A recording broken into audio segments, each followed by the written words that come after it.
Hello, all. It has been a while since I've been here with you. Welcome to my herb time. Today, we're going to do a segment called "What Is It Really?" Good one. Okay.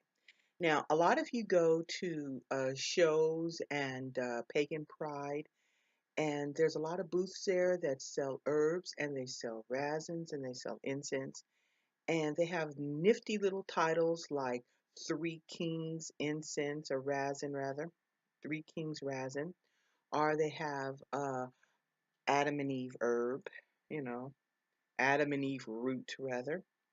And a lot of times we don't know what this really is. We don't even think about, well, what is it? We just buy it. I found one that's called the Four Element Resin. I'm just gonna show that to you right now. It's Four Element Incense. Here it is. Okay, I'm gonna see if I can get it closer. There you go. Four Element Incense. Now, we look at it, we buy it because it tickles our magical mind. It's pretty. It's got, look at that. That's gorgeous. It's got all those pretty colors in there. It's yellows and reds and greens and, you know, blue. And it's just pretty. It's very pretty. But what is it really? Okay. First of all, let's start with this particular one that I already opened it. So let me find the tag. Here we go. This one that we're going to talk about first is called Adam and Eve root.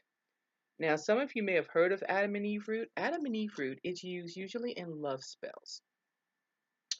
Um, and it's quite literally a root, actually two separate roots, that one looks like Eve and the other looks like Adam. Now, I want you to notice, and you're going to find this true everywhere you buy this root. I've bought this root in several places and they never really tell you what it is. All they say is Adam and Eve root. That's it. So I'm going to go ahead and try to explain it to you. All right, I'm going to take it out the bag that I have it in. If I can get it closer, this is the Eve part of the Adam and Eve root. I'm going to get it to you really close so you can understand why it's called Eve. All right, I think some of you can see the visual representation of why it's called Eve. What is this? It's not an Eve root per se. It represents Eve. But what it is a chrysanthemum a bulb, the root itself, the seed, if you want to call it. But they don't have seeds for the chrysanthemum, so this is the chrysanthemum bulb. Okay? You would put this in the ground and you'd get a chrysanthemum plant. So this is the bulb. All right? That's what this really is. So you'll see it as Eve, but it is a chrysanthemum bulb. Put that back in. Now this is the Adam part of the Adam and Eve root. I get closer and I think you can see the phallic symbolism of this and what it really is. Now, this one I was actually able to find a bag of. What this really is the balm of Gilead. Okay? The balm of Gilead is what it is. And it is also a bulb. It's the balm of Gilead bulb. Now, that is what it really is. But when you go to a lot of stores, they sell it as Adam and Eve root. I want you to see that. Now, the reason I'm bringing this up is, as you can see, I bought a bag of this, and I got an Adam and I got an Eve, one of each, right? And I paid a whopping $5.95 for one of each. That's a little pricey, okay? And yet, that price is pretty common all over the place. Now, Adam and Eve root is usually used in love spells. In traditions like voodoo, hoodoo, they use it. Santeria, they use it. Some traditions in Wicca use it. Folk magic always use Adam and Eve root. So some of you have heard of it and some of you have not. Now, being that it's $5.95 for just two bulbs, an Adam and an Eve, that's a little pricey, okay? Even for practitioners, that's a little pricey. But now this is what I found fascinating. I went out and just bought a bag of balm of Gilead, just the Adam part of the Adam and Eve fruit. Here it is. This is a big bag of balm of Gilead. You can see there's a lot of atoms in there. And I paid the whopping price of this one for about $4.25 for a big old bag of atoms. Okay. Now they were unfortunately out of Eves. And the Eve's bag would have cost me $5.25 for a bag full of Eves. So what I'm saying is that I could either pay $5.95 for one of each, or I can spend about $10 and get a lot of these and a lot of the Eve part of the Adam and Eve fruit and have the same exact thing. So that's what it really is. Adam and Eve root really is the Adam part is balm of Gilead, the Eve part is chrysanthemum bulbs. Both are bulbs. That is what they really are. Okay, onward. You're also going to go to a lot of fairs and they sell something called Three Kings incense or Four Elements incense.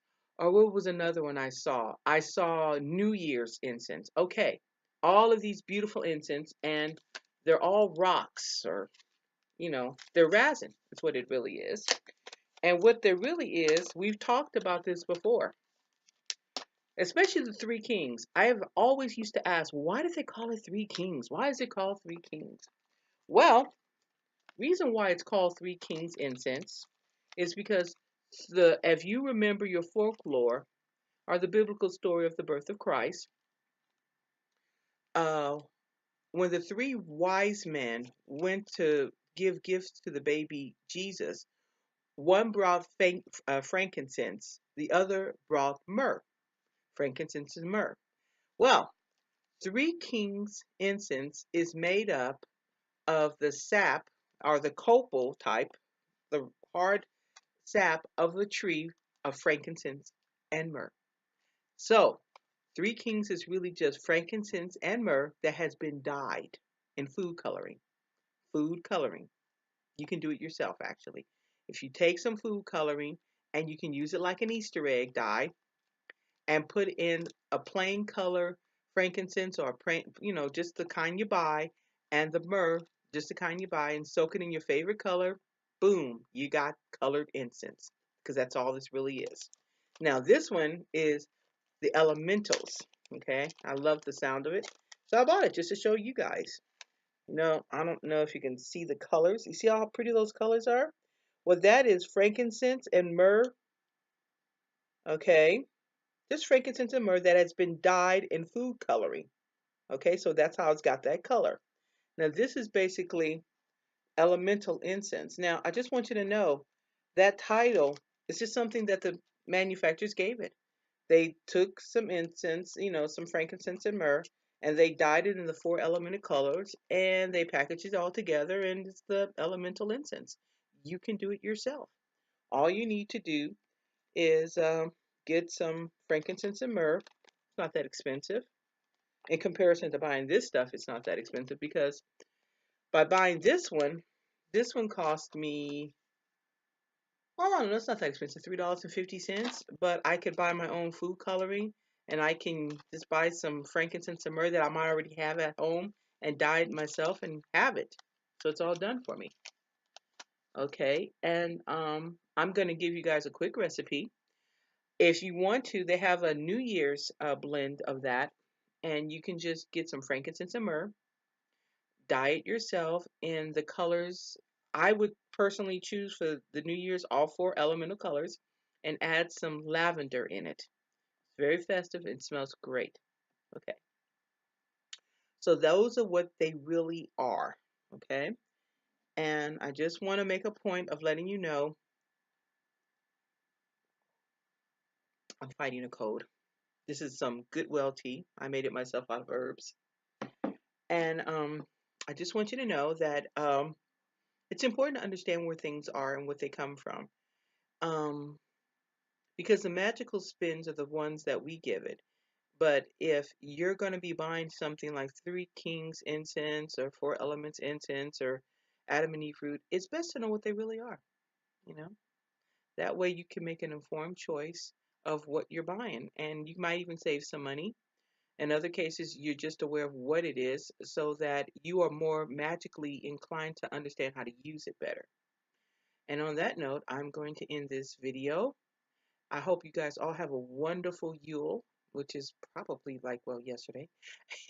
I hope you all had a wonderful Yule. And I hope you guys all have a great holiday and spending time with your family. And blessed be.